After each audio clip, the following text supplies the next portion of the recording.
থেকে আবার রেফারি বাসুফু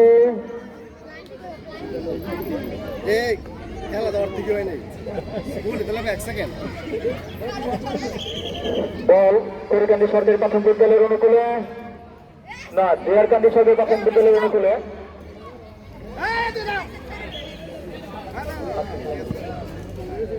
আজকে খেলায় রেফারির দায়িত্ব পালন করছেন জনাব ইমরান হোসেন, সহকারী শিক্ষক গাজীপুর ক্রিকেটের স্কুল।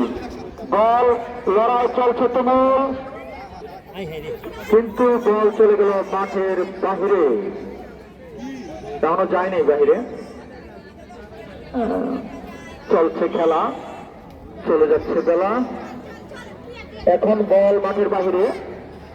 আর রেফারি হিসেবে দায়িত্ব পালন করছেন জনাব মোহাম্মদ আবুল বাশার, সহকারী শিক্ষক পূর্ব বাটিপাড়া সরকারি প্রাথমিক বিদ্যালয়। তৃতীয় রেফারি হিসেবে আছেন আমাদের জনাব মোহাম্মদ জাহিদ হাসান, সহকারী শিক্ষক দুধগাড়া সরকারি প্রাথমিক বিদ্যালয়। চলছে খেলা, জি বল নিজেদের দখলে নেওয়ার লড়াই, এক জায়গায় চলে আছে বল,